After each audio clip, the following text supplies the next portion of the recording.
Police shortages are plaguing Hampton Roads. Much like the rest of the country, law enforcement is working to close the gaps in their units. Some police departments are still looking to fill hundreds of positions. And Sparacco digs into how many officers we're short and what this means when it comes to tackling crime across the 7 cities. So I'm on patrol right now. I'm fresh out of the academy. If you notice the big smile and can-do attitude before you notice the uniform, Officer Aaron Kempf wouldn't mind. This is my 2nd month that we're going on right now, so I'm as new as can be.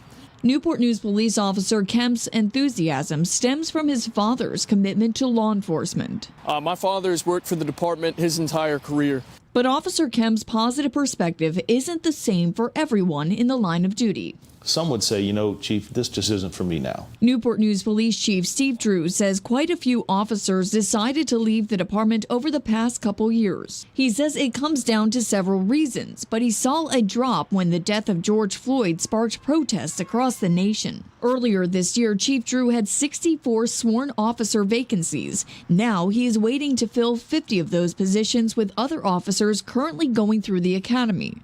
So we lost some people, and I saw the number of individuals that we're used to seeing apply for positions was almost cut in half, and that's concerning.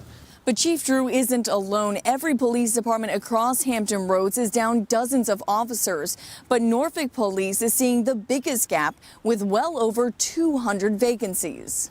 In fact, Virginia Beach Police still needs to bring in 93 sworn officers. Portsmouth Police follows with 75 vacancies.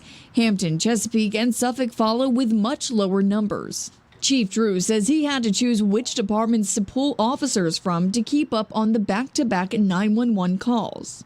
That we might have to downsize. I might have to take a drug unit or a narcotics unit or a gang unit and put individuals back in patrol. We've had to do that with our traffic division and canine, and it is very concerning for me for communities, because at the end of the day, that's who's going to suffer the most when those positions aren't filled and aren't met.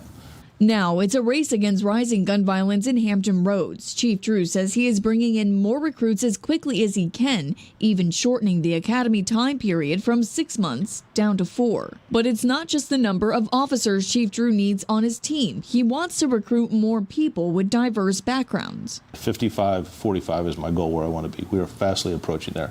We're probably about 60-40 right now. Chief Drew says it's going to take a fresh perspective and a new recruitment effort to bring in new officers. Reporting in Newport News, Ann Sparacco for 13 News Now. And Drew says by this summer, he will bring in 28 newly sworn officers. Another set of 23 recruits will graduate from the academy in October, bringing the department's total number of vacancies down to 14. Newport News Police currently recruiting more people to join the academy, which starts in August.